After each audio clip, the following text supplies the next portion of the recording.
जय जय रघुवीर समर्थ। नमामि भगवत्पादम शंकरम लोकशंकरम। ओम ओम ओम ओम चिदानंद रूपो शिव शिव शिव। सर्व गुरुबंधूंना स्वानंदाचा रामराम। आणाच्या पुण्यदिनी पुण्यस्थळी नित्य प्रतास्मरणे भगवान पूज्यपाद आदिशंकराचार्यांच्या चरणी कोटी कोटी दंडवत प्रणाम। सद्गुरूंच्या चरणी कोटी कोटी दंडवत प्रणाम। सर्व संतांच्या आणि चराचराच्या चरणी दंडवत प्रणाम। तुम्हा सर्वांच्या हृदयात असलेल्या हरिगुरु भक्तीला प्रणाम। आणि माझ्यासाठी खूप आनंदाचा क्षण जो आज सकाळी युवराजांना स्मरण करून दिला की आज पूज्यपादांचा प्रकट दिन।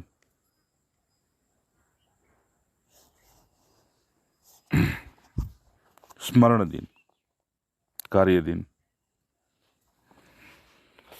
हराम खऱ्या अर्थाने या पुरुषांचं येणं बी नसतं, जाणं बी नसतं, पण मायामय जगतामध्ये हे विश्व आभासात्मक आहे।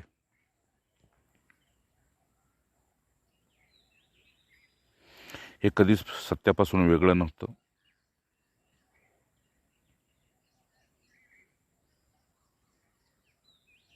वेगळं नाही आणि वेगळं नसणार। पण तरीबी स्वामीजींच्या अद्वैत वेदांत सिद्धांताबरोबर एक मायावाद बी आहे। तो मायावाद म्हणतो की सागर वेगळा आणि लाट वेगळी। तसं राम आजचा हा पावणी दिवस, तर त्यानिमित्तानं भगवान आदिशंकराचार्यांच्या अभ्यासावर थोडीशी एक नजर मारू, किंवा त्यांच्या आपल्याला केलेल्या बोधावर एक नजर मारू। वास्तविक पाहता हा विषय चर्चेचा नसतो। अद्वैत सिद्धांतवादी पुरुषांचं मत आहे हा विषय चर्चेचा नसतो, हा संगानुभूतीचा असतो। का? तर तीर्थ व्रत दान धर्म हे जर केलं तर पाप नष्ट होतं आणि पुण्य प्राप्त होतं। पण संत संघानं पाप करणारी वृत्तीच नष्ट होते, म्हणून संत संघ श्रेष्ठ आहे। जर पाप करणारी वृत्तीच तुमची जर ब्रह्माकार वृत्ती झाली असेल, भगवताकार वृत्ती झाली असेल, चिदानंदाकार वृत्ती झाली असेल,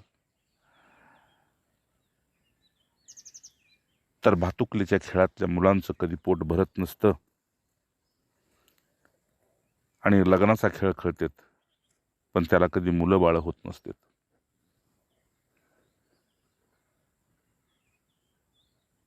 ज्ञानीपुरुषांच्या संगतीमध्ये सुद्धा सुख आणि दुःख कधी जन्माला येत नसतं।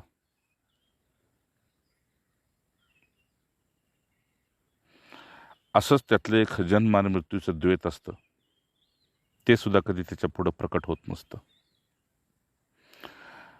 फक्त हा खेळ खेळताना दिसतो, पण त्यात मुलं बाळा दिसत नाहीत, मान्य करावी लागतात। तसंच ज्ञानानंतर हा जन्म आणि मृत्यू फक्त मान्य करावा लागतो, स्वीकार होत नसतो। समजले? असा एक अद्वैत सिद्धांत आहे जो शंकराचार्यांनी त्या काळात प्रचलित केला, आणि त्यांच्या फार परोपकारामुळं, त्यांच्या कृपेमुळं आज आपण हा सनातन की आपल्या हिंदू संस्कृतीचा अभ्यास करण्याच्या अधिकारी झालो। राम असो मित्रांनो, पुन्हा एकदा सर्वांना राम राम। आणि अनेक प्रकारचं आजचा त्यांचा विषयच असा घेतोय तुमच्या सगळ्यांच्यासाठी, मुक्तिर्नो शतकोटी जन्मसु कृते पुण्येर्विना लभ्यते। विवेक चूडामणी 2। काय? मुक्तिर्नो शतकोटी जन्मसु कृतया पुण्यर्विणा लभ्यते. भगवान आद्य शंकराचार्यांच्याद्वारा जे छोटे मोठे ग्रंथ रचले गेले त्याला प्राकृत ग्रंथ म्हणतात. पण बोध तोच, पत्रावळीत जेवला काय आणि सोन्याच्या ताटात जेवला काय, पोट भरण्याशी संबंध असतो. पण विचारवंताने थोडंसं त्याला प्राकृत नाव दिलं, हरकत नाही. त्यापैकी अगदी त्यांचे शेकडो ग्रंथ आहेत, पण विवेक चूडामणी साधनेच्या बद्दल एक संक्षिप्त पण सम्यक असं ज्ञानाची उपलब्धी करून देणारा हा सर्वोत्कृष्ट ग्रंथ आहे. आणि हे प्रत्येक पुरुषाने मान्य केला, जे अभ्यासू आहेत, तपस्वी आहेत, साधनी आहेत. राम, असा सत्संग मित्रांनो अगदी हृदय देऊन ऐका. जे कोणी चांगले अभ्यासू असतील, ज्यांना मुक्तीची इच्छा आहे, मोक्षाची इच्छा आहे, ज्यांना गुरूंचं प्रेम आहे, जो संसारात तापलेला आहे, व्यापलेला आहे, कष्टावलेला आहे, नक्कीच हा सत्संग त्याला शांती आणि प्रेम प्रदान करेल. नारायण. तर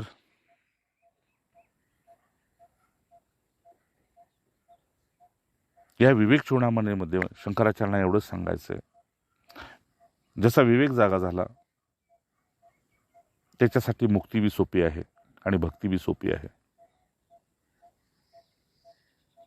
पण विवेकशून्य जी लोक आहेत, साधक आहेत, भक्त आहेत, ते फार फार तर त्यांची उडी पुण्यापर्यंत असते. म्हणजे विहिरीच्या पायरीवर बेडकानं बसायचं आणि पुन्हा विहिरीत बुडी मारायची आणि पुन्हा विहिरीतल्या बेडकानं पुन्हा एकदा पायरीवर यायचं. तसं कधी संसारात जायचं वृत्तीनं आणि पुन्हा कधी परमार्थात यायचं किंवा सत्संगात यायचं. राम, म्हणजे त्याला कुचर स्नान म्हणतात. हत्तीनं गंगा स्नान करायचं, बाहेर यायचं आणि माती अंगावर घालून घ्यायची. हे शंकराचार्यांना अभिप्रेत नाहीये. त्यांचं म्हणणं असं की मनुष्य जन्म जर तुम्हाला प्राप्त झालेला आहे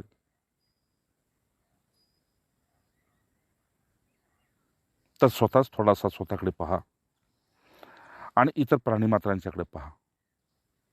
एवढा विवेक सर्वाकडे आहे. संधीचं सोनं करायचं सोडून जीव हा कशात गुंतलेला आहे. म्हणून मनुष्य जन्म प्राप्त केल्यानंतर, जन्म प्राप्त झाल्यानंतर, त्याच्यात पुरुष प्रधान आपण प्राप्त झाल्यानंतर, सद्गुरूंची प्राप्ती झाल्यानंतर, साधनेची गोडी असल्यानंतर, संतांचा संघ असल्यानंतर हे जीवन आनंदमय आहे. म्हणून या जन्माच्या प्राप्तीनंतर, या संसाराचा विलोप करत असताना सर्वत्र भगवत दृष्टी प्राप्त करून तुम्ही जीवनमुक्त होऊन अगदी कैवल्य प्राप्ती सुद्धा जी सर्वोत्तम आहे त्याची सिद्धी प्राप्त करू शकतो. याला कष्ट नाहीत, त्याला संत संघाची कृपा लागते. हा तुमच्या गोडीचा विषय नाही. आज मनाची अनुकूलता असेल तर पाहिलं, मन प्रतिकूल झालं तर गेलं. राम. आणि याच गोष्टीला भगवान आद्य शंकराचार्यांनी कुठे गीता भाष्यामध्ये सुद्धा त्याचा उल्लेख आणला, त्याचा उल्लेख घातला. तर कधी ब्रह्मसूत्र भाष्य करत असताना त्याच्यामध्ये त्यांनी उल्लेख घातला. चांगले अभ्यासू साधक असले त्यांनी हे पहा कधी ब्रह्मसूत्र भाष्य, त्याच्यामध्ये अगदी विस्ताराने त्याचं प्रतिपादन केलेलं आहे. त्याच्यात ब्रह्मसूत्रामध्ये किंवा गीता भाष्यामध्ये सुद्धा आलेलं आहे. काय सारगर्भित त्यांना काय सांगायचे ते मी सांगतोय मित्रांनो. आपल्याला भगवान शंकराचार्यांनी एवढंच सांगायचंय की तुम्हाला मी अनुकूल काळ आणून दिलेला आहे भगवत कृपेनं. तुम्ही संधीचं सोनं करा आणि पार व्हा. कमीत कमी तुम्ही स्वतः तरी पार व्हा. इतरांना पार करणारे ती दुसरे असतात किंवा भगवंतानं त्यांना नेमलेली असतात. म्हणून भगवंतानं जीवाला पृथ्वी तळावर येताना 2 भाग दिले होते. एक, मी पाहिजे का माया पाहिजे. मी हवा असेल तर माझ्याशी अनन्यता, आणि माया हवी असेल तर नाचावं लागेल, नाही का.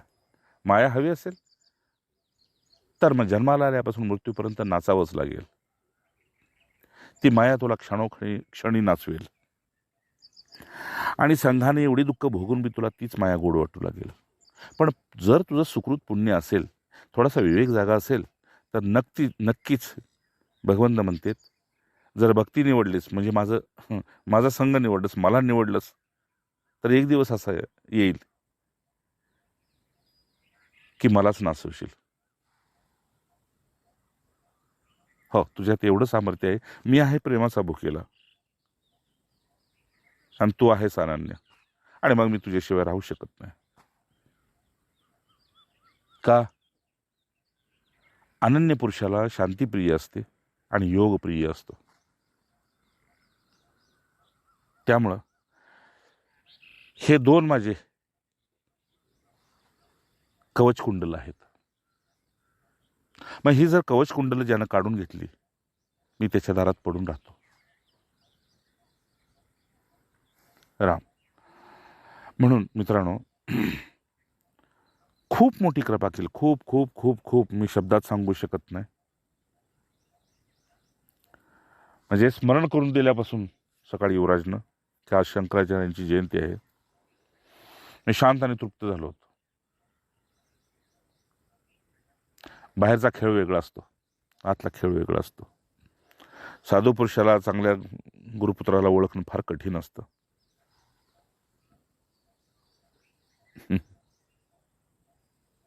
नारायण. कारण एक प्रसंग सांगतो ऐकलेला मध्येच. या पुरुषांना बाहेरून ओळखणं फार कठीण असतं. एक महापुरुष होऊन गेले हिमालयाकडं. लोक त्यांच्या दर्शनाला यायचे. ते काय करायचे, फिलिप्सचा एक रेडिओ ठेवला होता छोटासा, आणि त्या रेडिओवर मोठी मोठी गाणी लावायच्या, बातम्या लावायच्या, आणि कुणी नसतील तर आवाज बारीक करायचा, आणि कुणी आले की आवाज मोठा करायचा. लोक म्हणायचे, हे कसला महाराज, गाणी ऐकत बसलेत. आणि ते निघून गेले की रेडिओ बाजूला ठेवायचे. दुसरे एक महात्मा असे होऊन गेले, बंधूंनो, कसं ओळखायचं आपण ह्यांना सांगा. ते असे होऊन गेले की धुनीच्या कडेला नग्न बसायचे. लोक यायची, मन्नत मागायची, नवस करायची, आणि पुन्हा बघितलं गर्दी वाढायला लागली. आपल्यापेक्षा त्यांच्यापेक्षा जे काही 4-2 शिष्य होते, अन्य कोणी सेवक होते, त्यांना सांगितलं, सगळ्यांना सांगा, जोपर्यंत 500 रुपये कोणी इथं ठेवत नाही तोपर्यंत मी त्याशी बोलत नाही. तो काळ 10 रुपयाला महाग होता. ह्यांनी 500 रुपये फी ठेवली. लोकांनी हळूहळू हळूहळू करत की नाही, 500 तर 500 असे काही होते अनन्य. मग श्रद्धापूर्वक ज्यांनी धनाला तुच्छ लेखलं होतं ते जायचे, त्यांच्या चरणावर 500 रुपये ठेवायचे. ते काय करायचे, ते 500 रुपये चिमट्यानं उचलायचे आणि धुनीत टाकून द्यायचे, जा निघून. राम. सांगायचं असे, महापुरुषांना ओळखणं कठीण आहे. पण आता भगवान आदी शंकराचार्य म्हणतात की तुमच्यासाठी मी वाट मोकळी करून ठेवली, आता फक्त या वाटेने चालायचं. का? तर आचार्यांच्या मते आणि संपूर्ण सद्ग्रंथांच्या मध्ये एकच वर्णन आलं आहे की तुम्हाला जर एखादी अवस्था स्थिर हवी असेल, नीट ऐकून घ्या बंधूंनो, तुम्हाला एखादी स्थिर अवस्था स्थिर हवी असेल, तर ती अनंत जन्मातल्या संघाच्या पुण्याविना प्राप्त होत नाही. आणि तो संघ आणि ते पुण्य तुम्हाला उत्तम प्रकारे उदासीनता आणून देतं. उदासीनता म्हणजे प्रकृती, शरीरापासून, दृश्यापासून अलिप्त, आणि तुम्ही आपोआप आतमध्ये गप्प होता. तुमचं चित्त प्रसन्न होतं, बाहेरून गंभीर दिसता, आणि जसा नंदादीपाची ज्योत जळताना दिसते तसं तुमचं हे आतून तेजस्वी रूप तुम्हालाच दिसू लागतं. बाहेरच्यांना बाहेरचा देह दिसेल, पण पुण्यवंतांना मात्र त्याचं ते तपाची लव जळताना दिसते. मगाशी श्लोक सांगितला शंकराचार्यांचा, म्हणून शंकराचार्य म्हणतात मुक्तीर्नो शतकोटी जन्म सुकृते पुण्यर्विना लभ्यते.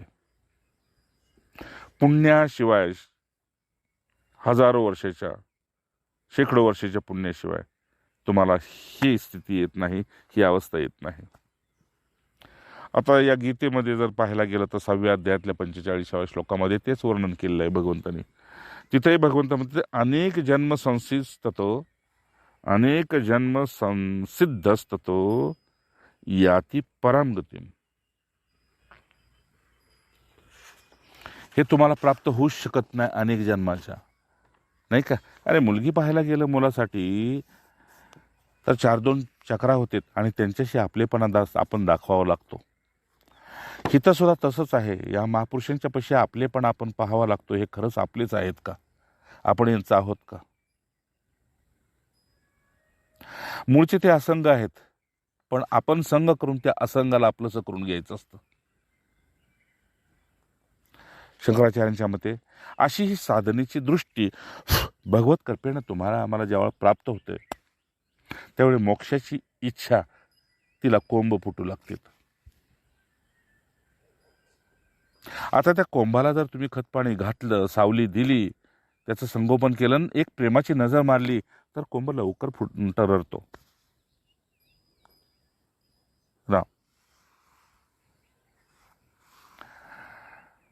त्यानंतर एक तुमच्या जीवनामध्ये अखंड एक सत्संगच कसा भेटेल याचा जर प्रयत्न असेल तर भगवंताच्या दृष्टीनं, सिद्धांच्या दृष्टीनं सत्संग म्हणजे त्रिलोकीतली अत्यंत दुर्लभ वस्तू, अत्यंत दुर्लभ वस्तू. प्रवचन नव्हे, सत्संग म्हणजे ज्याला केवळ सत्य पचलं आहे त्याचा संग, आणि त्याला आपल्या मतीनं न तोलणे, आपल्या बुद्धीनं न तोलणे, आपल्या मनानं न तोलणे, आपल्या अंतःकरणामध्ये अशा पापपुण्याच्या स्मृतीनं न तोलणे.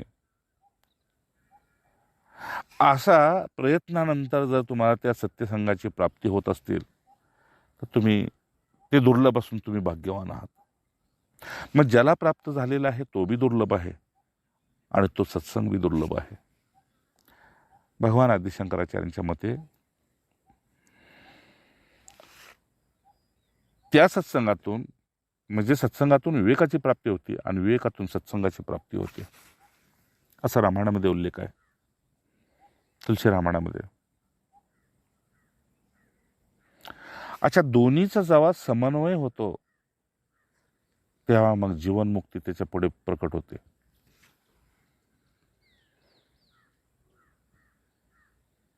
म्हणजे प्रवासासाठी ज्याचे दोन्ही पाय मजबूत आहेत, ज्या गाडीची दोन्ही चाकं मजबूत आहेत, त्याचा उत्तम प्रवास होतो. सांगायचं असे की असे हे दिव्य आत्मे पृथ्वी तळावर होऊन गेल्याचं कारण काय होतं. विचार करा, ज्यावेळेस शंकराचार्य इथं पृथ्वीवर आले तो काळ कसा होता, थोडा या विस्तारानंतर सांगतो तुम्हाला. पूर्ण प्रतिकूल परिस्थिती होते, पूर्ण प्रतिकूल.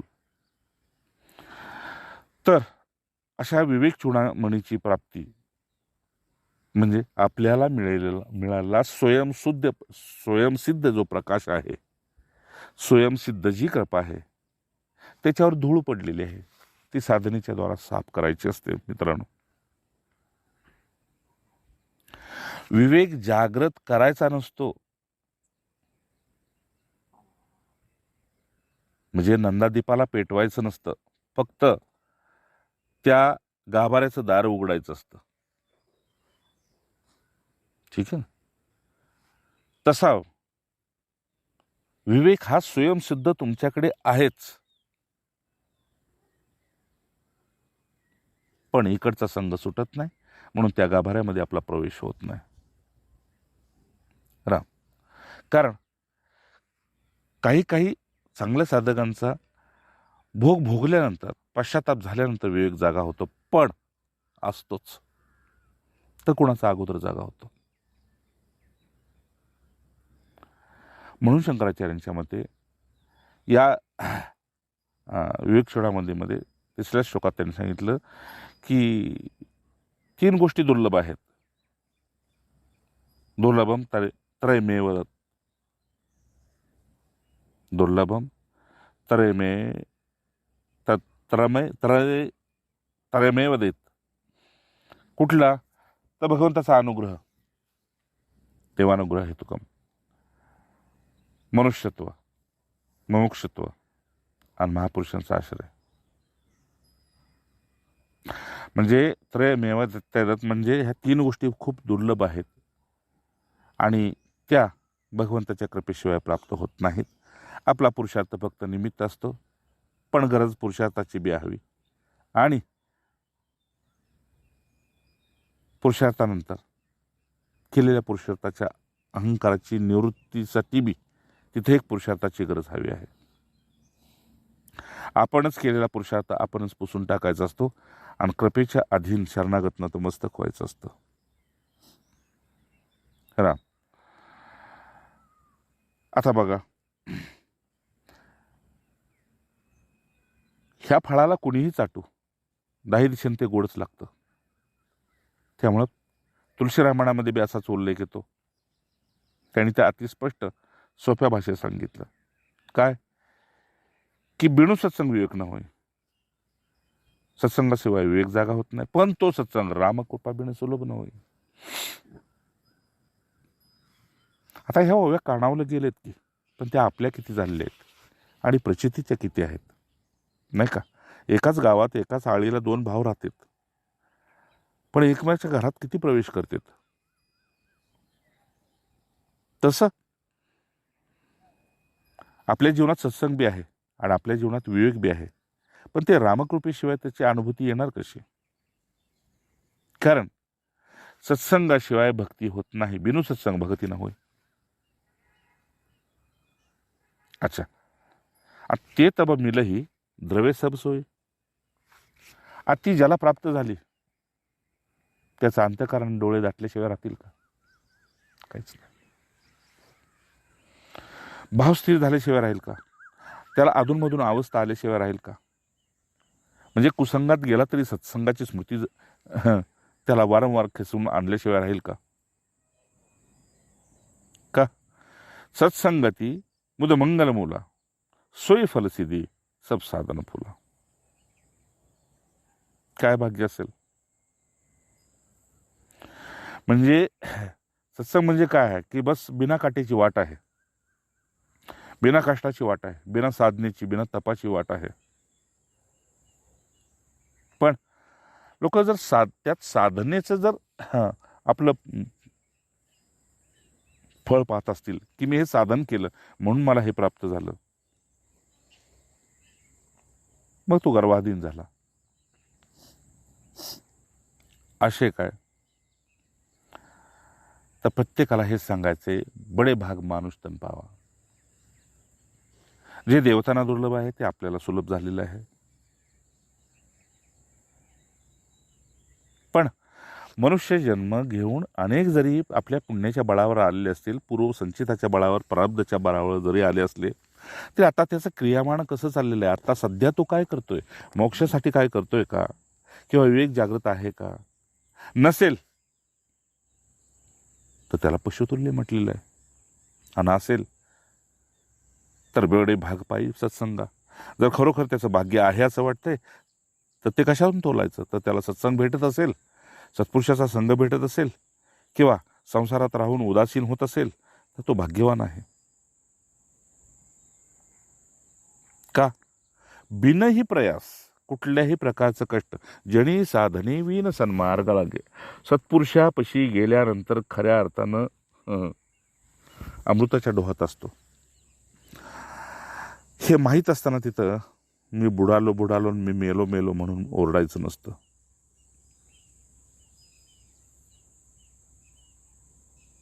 कारण अमृताचा डोह एक असा आहे, तिथं मेलेली जिवंत होते आणि जिवंत आहेत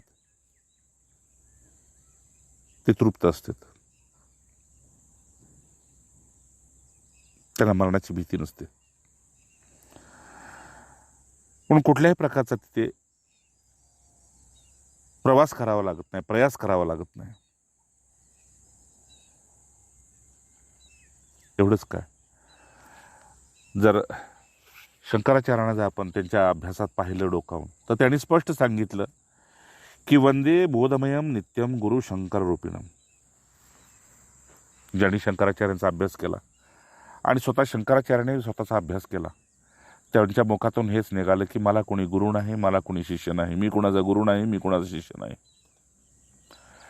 ह्या अनुभूतीने हे तृप्त झालेले महात्मे आहेत.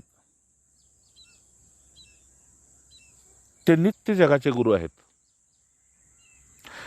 मग तिथे सतयुग असू दे, कलियुग असू दे, त्यामधली 2 युग असू देत, काही फरक पडत नाही. नारायण. म्हणून जसं गोस्वामी तुलसीदासांनी सांगितलं आपल्या प्राकृत ग्रंथात, शंकराचार्यांनी संस्कृतमध्ये तेच सांगितलं. आणि याचा महान प्रभाव अभ्यासू साधकांच्यावर पडला, आचार्यांच्यावर पडला, पंडितांच्यावर पडला. त्यात भावगंभीरता आली, आणि भावगंभीरता आल्यामुळं गोस्वामी तुलसीदासांच्यावर बी ह्याचा विशेष प्रभाव पडल्यामुळं अनेक मानस जे विश्लेषक आहेत, रामचरित मानसाचा जो अभ्यास केलेले लोक आहेत, ते म्हणतात की त्यांच्या मतानुसार शंकराचार्यांचा प्रभाव तुलसीदासांच्यावर इतका पडला की त्या प्रभावामुळं अन्य कुठल्या ग्रंथांचा भारतात जितका प्रचार झाला नाही तितका मानसचा प्रचार झाला. सर्वानुमती ते आहे. असो, आता आपण जर विवेक त्यांच्या त्या ह्या प्राकृत ग्रंथाकडे पाहायला गेलं, विवेक चूडामणीकडं, तर नित्य समाधीसाठी महापुरुषाने जे अनुभवलं ते शंकराचार्यांनी, आणि शंकराचार्याने अनुभवलं तेच महापुरुषाने. काय की नित्य समाधी सुख हवं असेल तर वैराग्यालाच सगळ्यात उत्कृष्ट मान दिलेला आहे. मग ते देहाबद्दलचं असेल किंवा दृश्याबद्दलचं असेल. पुन्हा एकदा सांगतो, या वैराग्यावर अनेक बोललं गेलं, पण सिद्धांच्या मते हेच वैराग्य आहे की देह असून देहाचं भान नाही आणि दृश्य असून दृश्याचं भान नाही.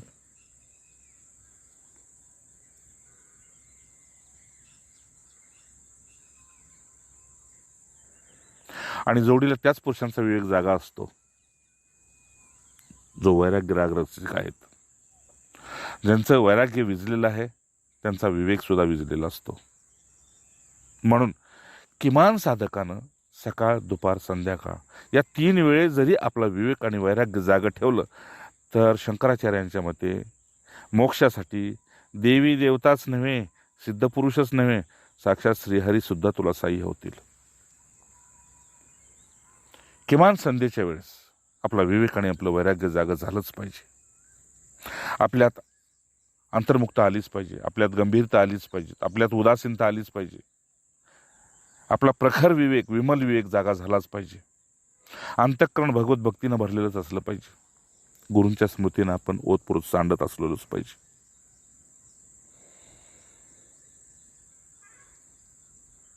काय कर्तेपणाला ठोकर मारताच आली पाहिजे.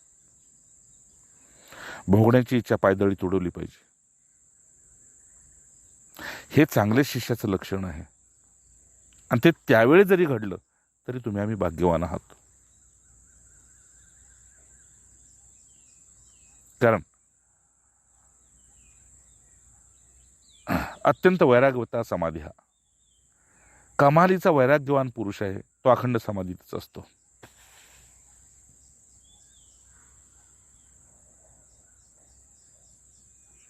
एवढंच काय, हा भाव गीतेमध्ये सुद्धा व्यक्त केला. तदागंतासी निर्वेदम श्रोतव्यश्च श्रुतश्च श्रुती विप्रतिपन्ना ते यदा स्थास्यति निचला समाधावचला बुद्धिस्तता योगम वापससी.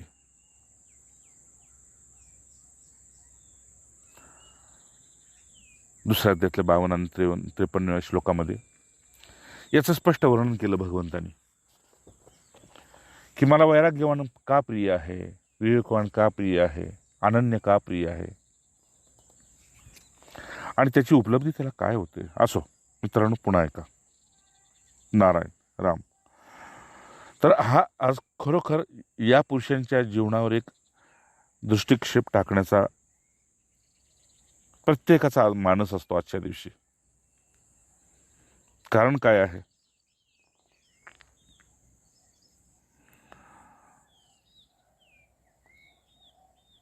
की यांच्या जीवनाकडे एक किंवा त्यांच्या अभ्यासाकडे एक त्या निमित्तानं पर्यावलोकांचं एक नजर पडते आणि जे आवश्यक आहे ते आपल्याला सहज पुरवतात. म्हणून पर्व, जयंती, उत्सव असे विशेष काही दिवस असतात. त्या दिवशी त्या महापुरुषांचं जर तुम्ही स्मरण केलं तर त्या पुरतं काय होणार, पण ते तुमचे इष्ट होऊन राहतात आणि एक उत्कृष्ट तुम्हाला उच्च अवस्था प्राप्त करून देतात. विश्वास ठेवा यावर. परिणाम काय होतो, हळूहळू जसं भगवंत म्हणते शने शने, तसं हळूहळू आपण आपल्यामध्येच जाऊन रसपूर्वक त्याचं मनन करतो आणि मनन करता करता त्याचा लाभ आपण कधी घेतला आपल्यालाच कळत नाही.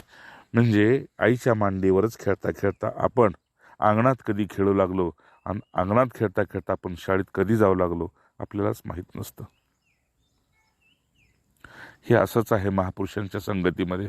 आपण कधी मोठं झालो हे आपल्याला ते कळू देत नाहीत आणि आपण मोठं झालंय हे त्यांना आणि आपल्याला कळालं की ते आपल्याला बाजूला करतात. नारायण.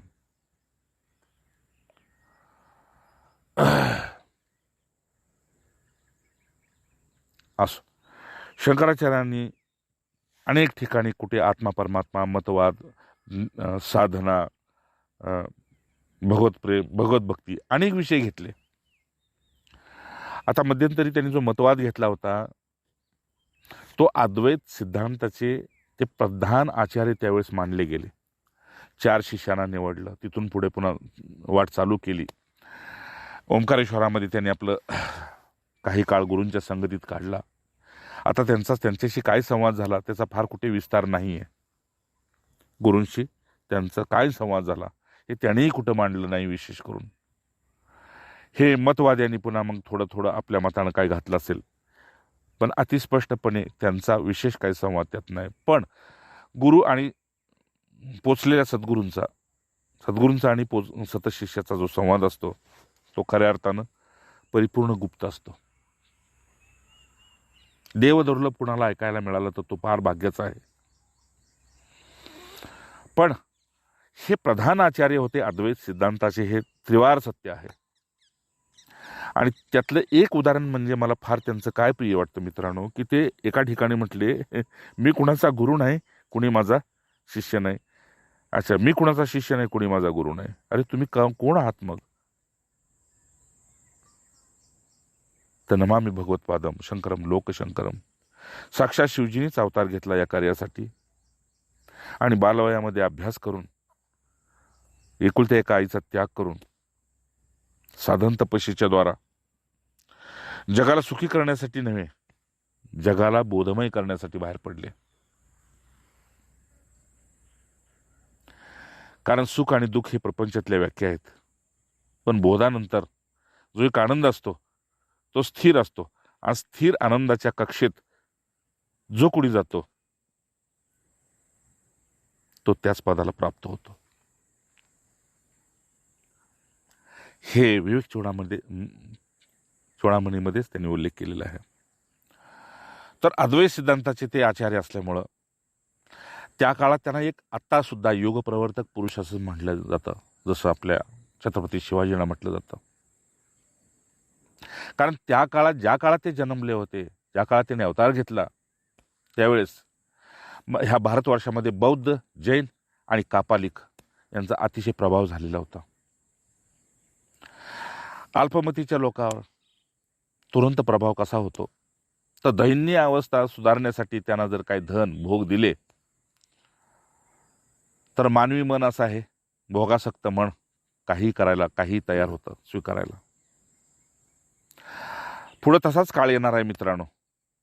तुम्ही आम्ही सावध नाही राहिलो तर पुढे काळ तसाच आहे. राम. म्हणून त्यावेळेस वैदिक आपला जो धर्म आहे त्याचा सूर्य जो अस्ताचलाला चाललेला होता त्याने आपल्या ज्ञान विद्वतेनं पुन्हा एकदा प्रखर तेजस्वी केला. कारण लोक वैदिक कर्म आणि उपासना आणि उदासीन झालेले होते.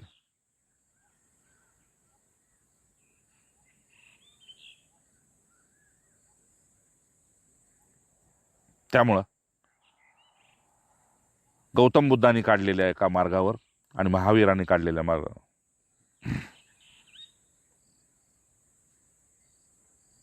लोक पटकन स्वतःला वाहून घेऊ लागले. त्यांच्या छत्रछायेमध्ये शरण गेली आणि हा समाज हळूहळू पोरका व्हायला लागला. जसं आज सहज कुणी ख्रिश्चन होतोय, सहज कुणी मुसलमान होतोय. चला, हे कालचक्र आहे, हे होत राहणार. पण तुम्हाला जर ज्ञानाच्या कोशात जायचं असेल तर तेही ओलांडा. चला, निघा तिथून बी. तोही विषय आपल्याला काही घेण्याची गरज नाही. म्हणून या कठीण परिस्थितीमध्ये त्याने ते प्रकट होऊन वैदिक धर्माचा पुन्हा उद्धार केला. आयु पाहायला गेलं तर 16-17 वर्षाचं हे बालक अलौकिक कार्य केलं. अगदी विद्वानांच्या मते तर विस्मयजनक आहे. हे कधीच कुणी विसरू शकत नाही. आणि त्यांनी ज्या सिद्धांताची स्थापना केली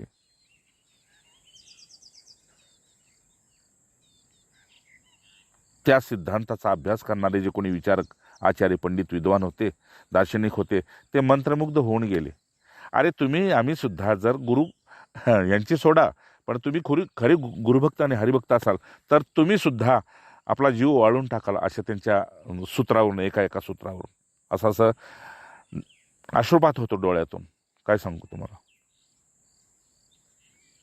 आणि यात काही संदेश नाही की ते जगातले 1 नंबरचे दार्शनिक होते. म्हणून त्यांना विवेक चूडा म्हणजे दैदिप्यमान रत्न होते. त्यांनी सुंदर नाव दिले आपल्या रचनेला, विवेक चूडामणी. एका ठिकाणी तर त्याने असं म्हटलंय, जगातले जेवढे मोठे मोठे मोठे मोठे मोठे मोठे असे त्यागी संन्यासी असतील,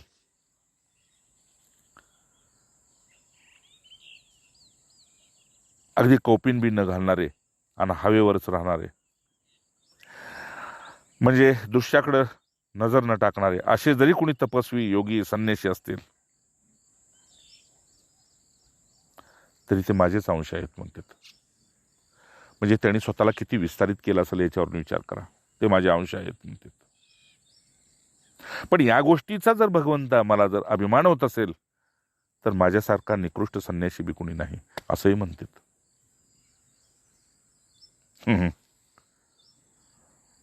आज 60 वर्षाच्या वयात मला त्यांचं फार कौतुक असं वाटतं.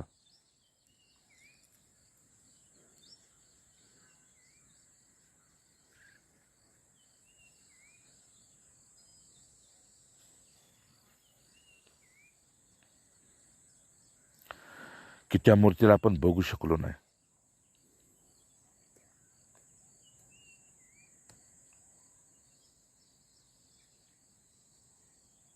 पण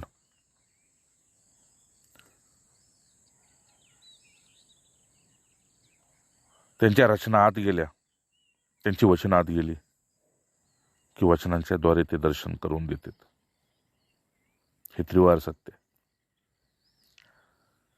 आणि आपोआप प्रचिती देतात की मी तुझ्यात बी आहे आणि मी तुझ्या अवतीभोवती बी आहे. अनुभव करण्यासाठी जे एक हृदय लागतं, मला ते प्राप्त झालं की मी तिथे प्रकट होतो.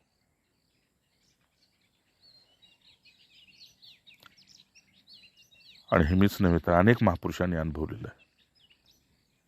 राम. म्हणून बंधूंनो, निस्संदेह ते जगातले अतिउच्च कोटीचे दार्शनिक होते. एवढंच काय, जे विदेशी दार्शनिक आहेत त्यांनी तर नाव दिलं की दार्शनिक सार्वभौम, अशी संमती एकमुखानं आलेली आहे.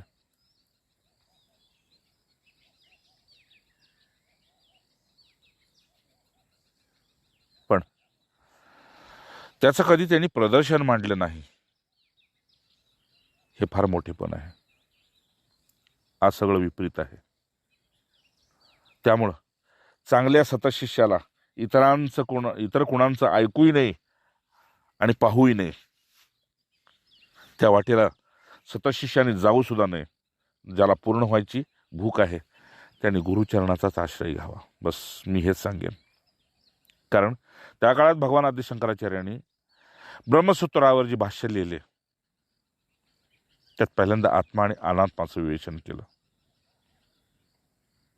जर सूक्ष्म दृष्टीने पाहायला गेलं तर संपूर्ण प्रपंचाला 2 भागामध्ये त्यांनी विभक्ती केलं. ते म्हणजे दृश्य आणि द्रष्टा.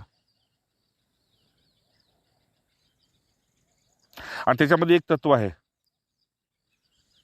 ते संपूर्ण प्रतीतीचा अनुभव करून देणार आहे. आणि दुसरं जे तत्व आहे तो अनुभवाचा विषय आहे. तर संपूर्ण ह्या प्रतीतीमध्ये जी एक चरमसीमा ज्याला म्हणतो आपण ती केवळ आत्माच त्यांनी मान्य केली आहे. अर्थात त्यांचा संपूर्ण विषय आत्म्याला धरून अनात्माभूतीच फिरत राहतो. त्यांच्या मते ज्या आत्मतत्वाबद्दल अद्वैतवादी सिद्धांत माझा जो आहे तो आत्मतत्व सत्य आहे, नित्य आहे, चिद आहे, निश्चल आहे, निर्विकार आहे, असंग आहे, कूटस्थ आहे. हा शब्द फार मला प्रिय आहे त्यांचा. कूटस्थ याचा अर्थ बंधून असा आहे की सोनार आयर्नीवर डाग घडवतो पण एक कण सुद्धा ती आयरन आपल्यावर चिकटून घेत नाही. असं एक निर्विशेष आहे. कोण? जे आत्मतत्व एकच आहे आणि ते निर्विशेष आहे.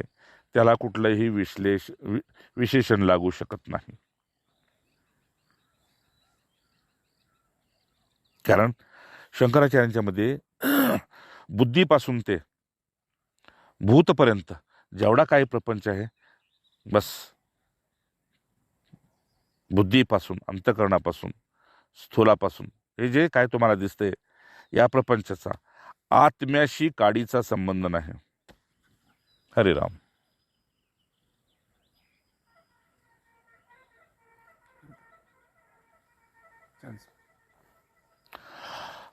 समजलं ना? जे काही तुम्हाला दिसतंय, जे काही तुम्ही अंतःकरणाने अनुभवताय त्याचा आत्म्याशी काडीचा संबंध नाही. मग ते तुमचं पाप असेल, पुण्य असेल. पण शंकराचार्यांच्या मध्ये जीव अज्ञानामुळं देह आणि इंद्रियांशी आपलं तादात्म्य स्वीकारून आपल्याला कधी आंधळा, कधी बहिरा, कधी मूर्ख, कधी विद्वान, कधी सुखी, कधी दुखी, कधी करता, कधी भोगता, या सगळ्या गोष्टींनी त्यानं स्वतःला बांधून घेतलं. तर अशा प्रकारे बुद्धीच्या द्वारा जे आत्म्याचं तादात्म्य आहे शंकराचार्यांनी त्याला अध्यास असा एक शब्द दिला. गुरुदेवांच्या मुखातून कशात आलेला आहे?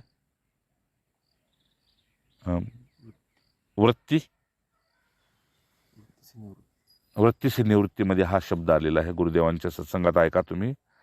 जोपर्यंत हा अध्यास ज्या साधकाचा जिवंत आहे तोपर्यंत तो साक्षात्काराचा अधिकारी होत नाही.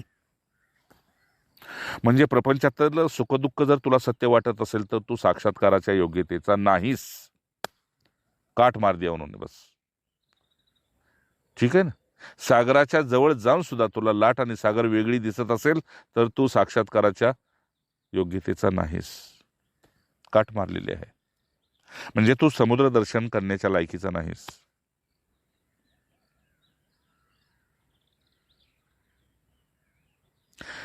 म्हणून ज्या महापुरुषांना आपल्या शिष्याला मुक्ती आणि बंधनाच्या पलीकडे न्यायचे, जन्म आणि मृत्यूच्या पलीकडे न्यायचे, सुख आणि दुःखाच्या पलीकडे न्यायचे, तो बाबांनो फार एकनिष्ठ आणि काडाचा बाहेरा तोंडाचा मुका असावा लागतो, डोळ्याचा आंधळा असावा लागतो. काय जवळ राहून कोण काय निंदा करतील, लांब जाऊन कोण काय स्तुतीचे हार घालतील, या दोन्हींच्या पासून तो वेगळा असावा लागतो. हा, तो गुरुमुखी असावा लागतो, तो गोमुखी असावा लागतो. तो जगतमुखी जगत कर्णप्रियतेचा असेल तर तो पोचणं कदापि अशक्य आहे. शंकराचार्याने आपला शिष्य तोटकाचार्याबद्दल हेच अनुभवलं आणि तेच केलं त्याच्यासाठी. सर्व शिष्यांच्या नजरेत असा होता तोटकाचार्य की ते अयोग्य वाटत होता. शंकराचार्याने त्याला योग्य बनवून दाखवला. नारायण, बस आपली प्रामाणिकता इथं कार्याला येते. आपली ओढ, आपली भूक, काय आपलं दुखवलेलं अंतःकरण, हे सगळं कामाला येतं. म्हणून पुन्हा एकदा सांगतो,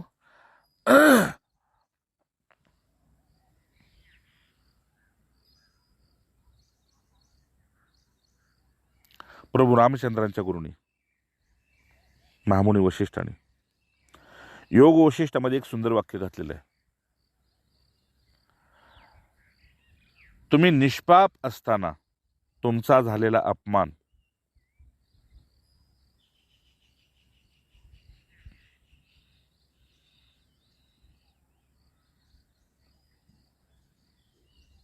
तुमची झालेली अवहेलना आणि तुमचा दुखावलेला स्वाभिमान सौम्य रूपाने जर तुमच्या स्मरणात असेल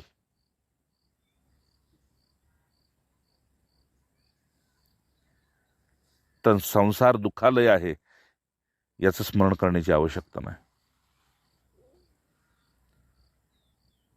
आणि या बळावर तुम्ही सहज पार होऊ शकता. का?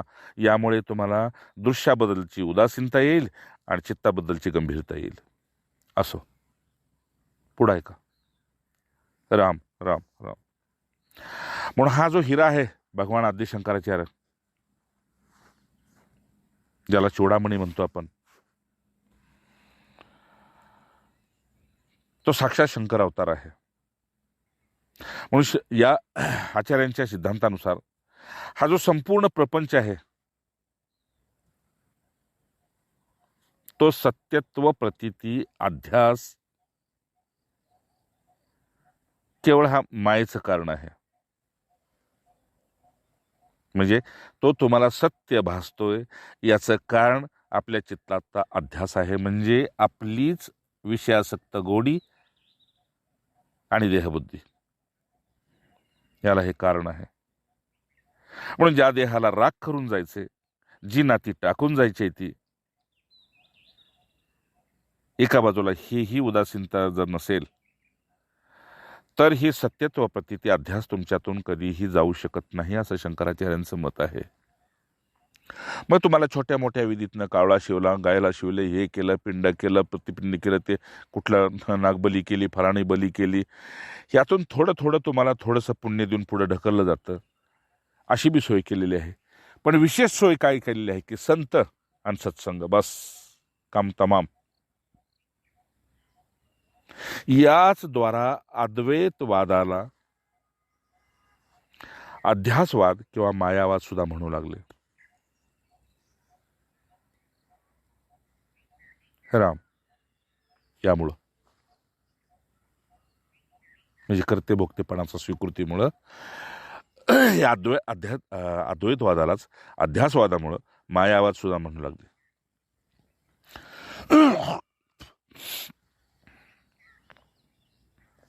असं तात्पर्य काय आहे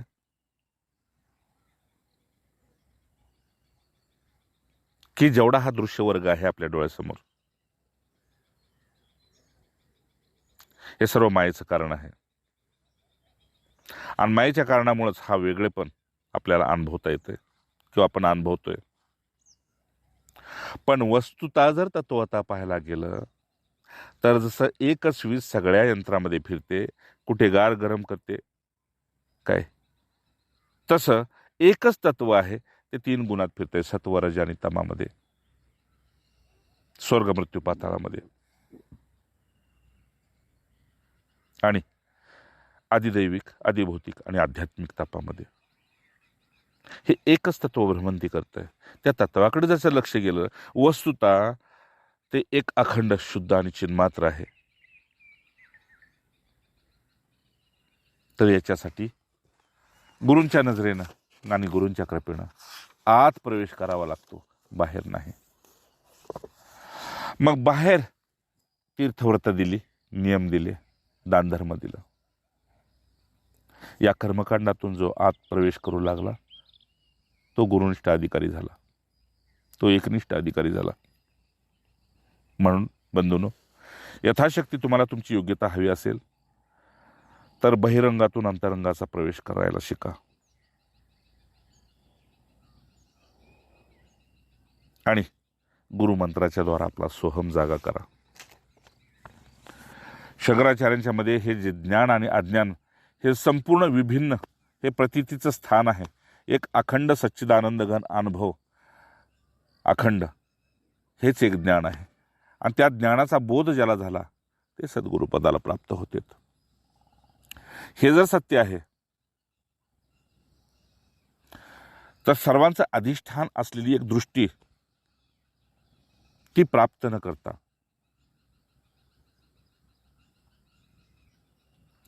भेदबुद्धी ठेवून जर आपण दृष्टी टाकली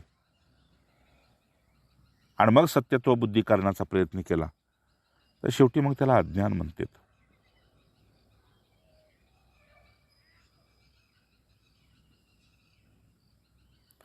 थोडक्यात काय सांगू तुम्हाला, ज्याला नाशिवंताची गोडी आहे तो अज्ञानीच आहे. ज्याला शाश्वतेची प्रीती आहे तो ज्ञानाच्या वाटेवर आहे.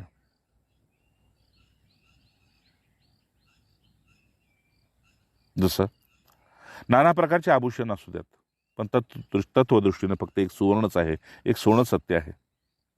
अच्छा, कुठल्याही भांड्यात गंगा ठेवा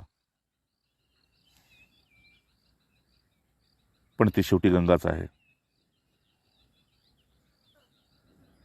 किंवा कुठल्याही प्रकारचं पात्र तयार करा पूर्वी, पण ते धातूच आहे, मातीचंच आहे.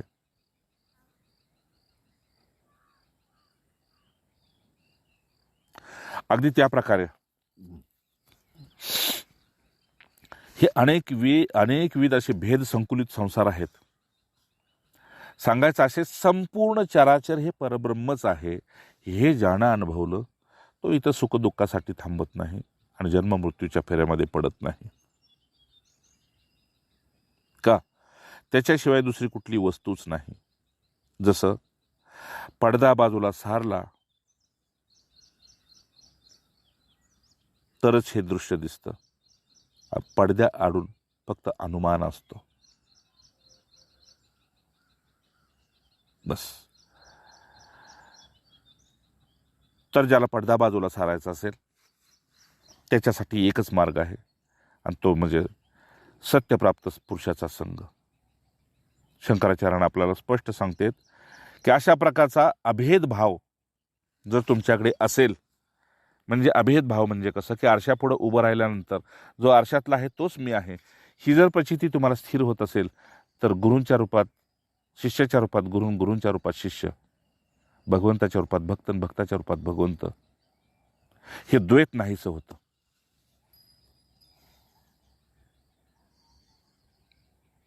हे अतिस्पष्ट बोध ज्याला होतो तो जगामध्ये अगदी तुम्हाला सर्वसामान्यापेक्षा सर्वसामान्य होऊन जगताना दिसेल.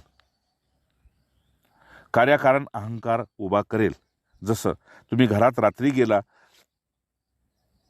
तर विजेचं बटन दाबता आणि दिवसा गेला तर बटन दाबत नाही, म्हणजे ते बटन तुमच्या हातात आहे. तसं कार्यकारण तो अहंकार बी जागा करेल आणि क्षणात अहंकाराचा नाश बी करेल. जोपर्यंत असा बोध होत नाही तोपर्यंत जीव आवागमनाच्या चक्रामध्ये सतत पडत राहतो.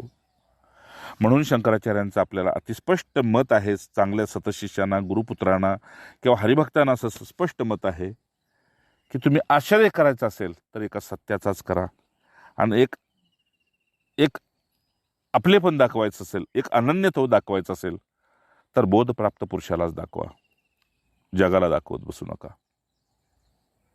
आपलं होतंय काय? सत्यासाठी आपण असत्यासाठी आपण सत्याचा त्याग करतोय. म्हणजे ज्या दिवशी सत्संग असेल त्या दिवशी संसाराची कारणं उभी करतो. पण शंकराचार्य म्हणतात, असा जर तुला बोध हवा असेल जो गुरुला झालेला आहे,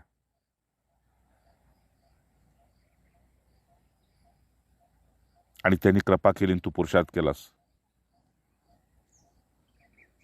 तर या जगाचा आत्यंतिक अभाव एका क्षणात होईल. म्हणजे तुझ्याच हातात तुझे डोळे बंद करणे आणि उघडणे आहे, तसंच हे तुझ्याच हातात ज्ञान आणि अज्ञान राहील. सूत्र समजून घ्या.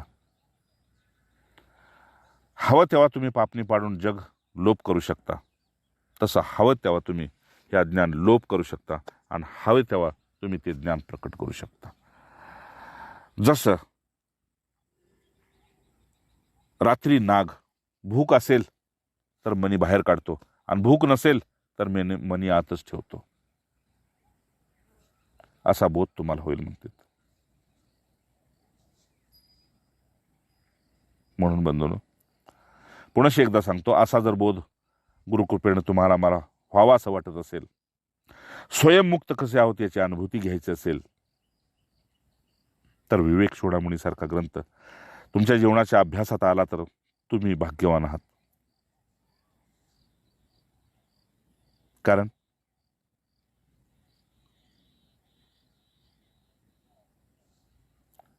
काय वचन सांगतोय लक्षात ठेवा. दुसऱ्याच्या दृष्टीनंच तुमचं शरीर दिसेल, पण स्वतःच्या दृष्टीनं फक्त तुम्ही एक ज्ञानज्योतच दिसेल. विश्वास करा ह्या वचनावर. तुम्ही तुमच्या दृष्टीनं फक्त एक ज्ञानाची ज्योत दिसेल. म्हणजे साध्या भाषेत व्यावहारिक सांगतो, देवारातलं निरंजन पेटलेलं ते एक दिसतं, आणि संपूर्ण घर पेटलेलं एक दिसतं. घर पेटलं असेल तर कोणी नमस्कार घालत नाही, पण निरंजन पेटलं असेल तर त्याला नमस्कार घालतो. एवढा फरक तुम्हाला तुमच्या अज्ञानात आणि ज्ञानात दिसेल. म्हणून जगाच्या तुलनेनं, शंकराचार्यांच्या मते जगाच्या तुलनेनं आपलं स्वस्वरूप अनुसंधान कधी करू नका. का? भक्तिरित्या विधीयते. तुमची भक्तीच तुम्हाला प्रचिती देईल, तुमची शांती आणि प्रेमच तुम्हाला प्रचिती देईल. जगाच्या तुलनेनं तुम्ही स्वतःला तोलून घेऊ नका. म्हणून शंकराचार्यांच्यामध्ये शेवटी आपल्याला एवढंच सांगतात, मी पूर्णाहुती करण्यापूर्वी सांगतो, शंकराचार्य पुन्हा आपल्याला ठसून एवढं सांगतात, श्रवण मनन आणि निधिध्यासन या वाटेनं तुम्ही चालायला सुरुवात करा. कोणी ना कोणी तुमचं बोट धरेल, कोणी ना कोणी तुम्हाला हात धरेल तुमचा, आणि तुम्हाला पार करेल. पण तुमची ब्रह्मतत्वाची जिज्ञासा किती आहे त्याच्यावर. कारण तुम्ही ज्याच्यासाठी चाललेला आहात, ज्या तत्वाला प्राप्त करण्यासाठी चाललात, ते तत्व तिथंच आहे जिथून चाललेलं आहात, आणि जिथं पोचणार आहात तिथंपर्यंत हे तत्व आहे. मग तुम्ही इथंच स्वीकारायचंय का तिथे जाऊन स्वीकारायचं, यासाठी तुम्ही स्वतंत्र आहात. असं बंधून, पुनश्च एकदा सांगतो, अशा दिव्य आत्म्यांचं स्मरण हृदयामध्ये माझ्या, म्हणजे स्वतःचं कमी होत असेल पण त्यांचं अखंड स्मरण असतं. बस तुमची त्यांच्याबद्दलची किती अनन्यता आहे ते तुमच्यावर आहे. कारण जिज्ञासा उत्पत्तीचं प्रधान दैवी साधन आहे. ठीक आहे ना. म्हणजे तुमचं त्यांच्याशी आपले पण किती आहे याच्यावरच सगळं अवलंबून आहे. म्हणून आचार्यांच्या मते की जो मनुष्य विवेक, वैराग्य, शम, षटसंपत्ती, मुमुक्षुता या 4 साधनेनं संपन्न आहे, किंवा या 4 संपन्नती, या 4ची ज्याला भूक आहे, त्याचीच चित्तशुद्धी लवकरात लवकर होते, आणि त्यालाच फक्त ही जिज्ञासा होऊ शकते, बाकीच्याला नाही. म्हणून अशा चित्तशुद्धीसाठी वर सांगितलेल्याचं तुम्ही निष्काम कर्म अनुष्ठान जर करत असेल, म्हणजे त्याच्यातून तुम्ही काही प्राप्त करायचं नाही, तेच एक प्राप्त करायचं आहे, असं जर तुमचं निष्काम कर्म अनुष्ठान असेल तर तुमच्यासारखा भाग्यवान त्रिलोकीमध्ये तुम्हीच आहात बंधूंनो. म्हणून भगवान शंकराचार्यांनी या ज्ञानाच्या उपलब्धीसाठी भक्ती हे एक प्रधान साधन मानलेलं आहे विवेक चूडामणीमध्ये. तुम्ही याच वाटेनं जा, आणि आपल्याला समर्थांनी तेच सांगितलं. फळ काय आहे? रस्ता भक्ती आहे, पण फळ तुमचं जे आहे ते ज्ञान आहे. म्हणून शंकराचार्यांनी भक्तीचं शेवटचं सूत्र सांगताना सांगितलं की स्वस्वरूपानुसंधानम, यालाच भक्ती म्हणतात. बाहेरच्या कर्मकांडाची सुरुवात असते, पण अंत हा आहे. असं पुनश्च एकदा पूर्णाहुती करण्यापूर्वी तुम्हा सर्वांना आत्मजिज्ञासूसाठी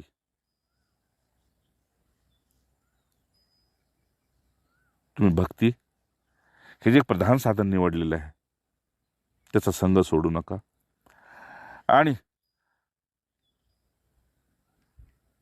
सगुण भक्तीची कधी उपेक्षा करू नका. कारण थोडं थोडं कळू लागलं की मग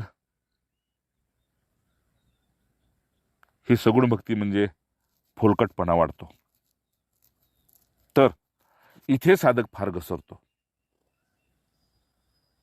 ज्ञानप्राप्तीनंतर साधक इथे फार घसरतो. तर आपल्या घरामध्ये 2 स्त्रिया आहेत, एक पत्नी आणि दुसरी एक आई. बाळाची ती आई आहे, बाळाची ती आई आहे, आणि नवऱ्याची ती पत्नी आहे. अशी नजर ज्याच्याकडे आहे, म्हणजे देहावर आल्यानंतर भक्ती आणि देहबुद्धी मोडली की ज्ञानसंधानात, आत्मानुसंधानात, असा जो उत्तम शिष्य आहे तो गुरुला अतिप्रिय आहे, असा भक्त भगवंताला अतिप्रिय आहे. म्हणून दोन्ही हातामध्ये लाडू ठेवण्याची संधी या मनुष्य योनीत आहे. पुन्हा पूर्णाहुती करण्यापुढे एवढेच सांगतो, भगवत कृपेनं, कृष्ण कृपेनं, गुरुकृपेनं, इष्टकृपेनं तुम्ही आम्ही जोपर्यंत प्राण आहे शरीरात तोपर्यंत अनन्य राहण्याचीच उत्तम साधना करत राहू. आपल्या इष्टशी अनन्य कसं राहता येईल हीच साधना अखंड आणि हेच ध्यान अखंड आपल्याला लाभो. हे आजच्या पावन दिवसा निमित्त श्रीच्या चरणी, सिद्धांच्या चरणी नम्र निवेदन अर्पण करून ही सेवा शंकराचार्यांच्या पदी अर्पण. जय जय रघुवीर समर्थ. राम राम.